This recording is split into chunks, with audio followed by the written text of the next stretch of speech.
คำถามที่เจอตลอดเนาะหลายคนก็ถามเขามาเวลาเปิดบริษัทหรือวิสาหกิจใหม่แต่ยังบ่ทันมีรายรับต้องเสียอากรและถือบัญชีเลยบ่ตัวนี้อาจารย์ช่วยตอบและก็ให้คำแนะนำเพิ่มเติมได้บ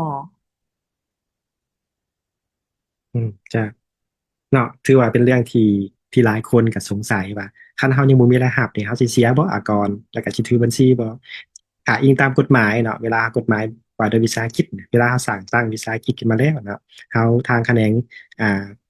แขนงอุตสาหกรรมการค้าเราก็จะเห็นและสนองนำส่งหาถึงแขนงสื่อสารอากรแล้วก็บัญชีเพื่อให้เฮาดำเนินเรื่องงานที่ของฉะนั้นเวลามาหาสื่อสารอากรแล้วเนี่ยตามกฎหมายเนาะอากรมูลค่าเพิ่มเนาะฉบับปรับปรุงใหม่เนี่ยมัน ถือว่าวิสาหกิจที่สร้างตั้งขึ้นมาปุ๊บนะต้องเข้าระบบอากรมูลค่าเพิ่มทันทีอันที่หนึ่งเนี่ยมันอากรมูลค่าเพิ่มส่วนอันสองมาก็ต้องเป็นในเวลาเฮานิเทศนะเวลาเฮาอะไรกลับมาก็ต้องหมายความอย่างต้องเข้าระบบแท็กลิสต์เพื่อแจ้งการชำระอากรเนาะฉะนั้นหมายความรวมความได้ก็คือเวลาเขาเปิดวิสาหกิจใหม่จะมีรายรับหรือไม่รายรับก็อยากก็ต้องเข้าสู่ระบบอากรนะโดยอัตโนมัติหมายความว่าโบแมนว่าเขาจะมาเลือกเขาโบมีระบบเขาโบแมนได้ต้องได้ข่าวทันทีเนาะตามระเบียบกฎหมาย และขณะเดียวกันในการถือบัญชีเนี่ยอันที่จริงแล้วเนาะก็ต้องถือต้องถือตั้งแต่มือสั่งตั้งเพราะว่าจะมีค่าใช้จ่ายเด้แม่นบ่ในตอนสั่งตั้งนับตั้งแต่มือทำอิฐเช่นว่าค่าธรรมเนียมโน่นนั่นนี่ค่าตึ้งเต้นค่าสังการประกอบทุนมันล้วนแต่มีรายจ่ายฉันต้องมีการถือบัญชีละติดตามข้อมูลเบื้องต้นอะไรจะมาลงบัญชีแต่ว่าอาจจะว่าทันในเขาต้องใช้ประกอบโปรแกรมบอเนี่ยอันไหนกันยังกับว่ากันเนาะแต่เราต้องมีการติดตามข้อมูลก่อนแต่เวลาเบิดสั่งตั้งมีชักติดปุ๊บต้องถือบัญชีเนาะเพื่อเจ้าสิฮู้ว่าเจ้าขาดใช้จ่ายยังไง เพราะว่าแต่ละขอจะมีค่าใช้จ่ายเด้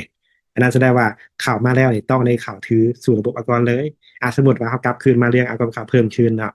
คือเวลาเขาข่าวสู่ระบบอากรแล้วเป็นจะข่าวนิเทศและการข่าวสู่ระบบแท็กลิสต์ก็คือต้องแจ้งอากรประจำเดือนชาติอากรที่ประจำเดือนของเขามีอย่างอากรข่าวเพิ่มอากรเงินเดือนเนาะแล้วก็ต่อมาถ้าเป็นงวดกับอากรกำไรหรือว่าอากรอื่นๆเนี่ยที่ทิพันฉะนั้นมาสังเกตว่าอากรที่เราต้องแจ้งแต่ละเดือนแท้ๆเนาะวิสาหกิจส่วนใหญ่จะพอเป็นอากรข่าวเพิ่มกับอากรเงินเดือน ชาติอากรเพิ่มหรือติดพันกันอย่างติดพันกันไรครับแสดงว่าอย่างเจ้าจะมีรายหับหรือบ่มีรายหับแกอยากจะต้องได้แจ้งอากรขับเพิ่มถ้าอยากถามจะบ่มีรายหับก็แสดงว่าอากรขับเพิ่มมันศูนย์ถึงบ่เนาะแม่นแล้วเออคันสั้นแสดงว่าได้แจ้งบ่แจ้งแจ้งเท่าใดแจ้งศูนย์แจ้งศูนย์อ่ะบัดนี้เงินเดือนเด้ต้องได้แจ้งบ่แจ้งเพราะว่าถ้าว่าเขาเปิดบริษัทนี่เขาต้องมีพนักงานคนหนึ่งถูกบ่อย่างน้อยต้องมีพนักงานเนาะเพราะเป็นนิติบุคคลเนี่ยบ่ต้องมีพนักงานอย่างน้อยหนึ่งคนแสดงว่าต้องแจ้งอากรเงินเดือนนะอากรเงินเดือนเนี่ยจะแจ้งศูนย์บ่ได้เพราะว่าคันแจ้งพนักงานศูนย์กี่สิบ่มีใครเห็นเรียกเนาะเฮาดิเป็นบ่โดย เออก็คือปัญหาก็คือเวลาเราไปเปิดธุรกิจแล้วนะเปิดวิสาหกิจแล้วเราบ่ฮู้เลยระเบียบมันเนี่ยนะเวลาเราไปจ้างฟรีแลนซ์บอกหรือว่าคนที่เพิ่นบ่ฮู้เรื่องนี้นะเพิ่นก็จะเอาแต่ใบทะเบียนมาให้แต่ว่าการแจ้งเสียนะเรายังบ่ทันฮู้เรื่องเลยนะตัวนี้หั่นเราจะป้องกันความเสี่ยงเราจั่งใดได้ตัวนี้นี่แหละเนาะปัญหาสำคัญฉะนั้นแล้วนี่ในเวลาขั้นตอนมหาแขนงศึกษากรเลยเพิ่นจึงมีการนิเทศเนาะนิเทศระเบียบการศึกษากรเบื้องต้นให้คันซั่นถ้าเฮามาบ่ถือเบ้าเนาะหรือว่าบ่เข้าใจแล้วก็บ่เข้ามีแต่ว่าให้ทางผู้อันแล่นทะเบียนน่ะแล่นให้จำการยังให้แล้วกลับมาแล้วน่ะบ่ได้ศึกษาเรื่องการแจ้งเสียพันธะหรือว่าคอร์ดของเบิ่งศึกษากรต่อนะอันนั้นนี่จะมีความเสี่ยงได้เนาะถ้าสมมุติว่าฮอดเดือนฮอดขวบมาแล้วเนาะแต่ยังหมดเดือนแล้วบ่แจ้งคันเฮาบ่โดยแจ้งน่ะสิถูกปรับไหมได้โดเนาะย ปรับไหมเดือนเท่าใดเดี๋ยวนี้ปัจจุบัน อันตัวนี้น้องก็บ่ฮู้เนาะว่าเดือนเท่าไหร่แต่ว่าคือมันมีปัญหาตัวนี้เนาะสมมุติว่าคันเฮาลืมแจ้งแล้วและเฮาทางภาครัฐนี่เพิ่นจะมีขออ่านโยบายให้บ่สำหรับคนที่ว่าบ่ฮู้เรื่องตัวนี้เลยนะอืมเนาะอันนี้ก็เป็นคำถามที่เราต้องได้คำความเข้าใจได้เพราะว่าหลายคนมักเว่าบ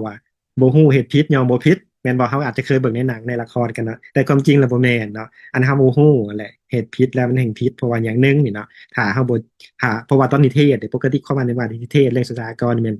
หัวหน่วยธุรกิจต้องเข้ามารับฟังว่าจะต้องถึงอากรหยังและต้องเฮ็ดหยังแจ้งแนวใดเนาะเพื่อทำความเข้าใจเรื่องระเบียบการตัวนี้ แต่ถ้าเจ้าบ่มาหักฟังตัวนี้แล้วนะเจ้ากลับไปเฮ็ดแต่กระเซยไปเลยนะแสดงว่าฮอดเดือนที่ต้องแจ้งเจ้าผัดตัวแจ้งแสดงว่าตอนนั้นจะถึงปรับหมายเลยเนาะโดยตัวปรับยังไงปกติแบบใหม่นี่ค่ะอ่าเพิ่นจะไล่จังไดอาจารย์เ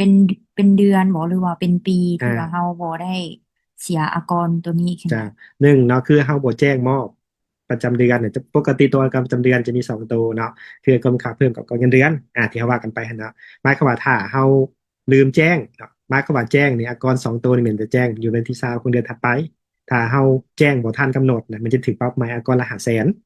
อืคันเดือนนั้นมลืมแจ้งสองตัวเลยหั่นนะถึงปรับใหม่ไปล้านหนึงก็ได้หั่นนะ โหโอ้โหหนักอยู่ในเนาะอาจารย์นักกันวะแม่โอเคถ้าว่าเฮาบ่ฮู้นี่ก็ความเสี่ยงนี่ก็หลายขึ้นนั่นแม่เลยนเอาสมมติว่าลืมแจ้งไปสักหาเดือนนี่นะยังโอ้บ่ฮู้จนฮอดเดือนที่6ถึงฮู้เรื่องเป็นอะไร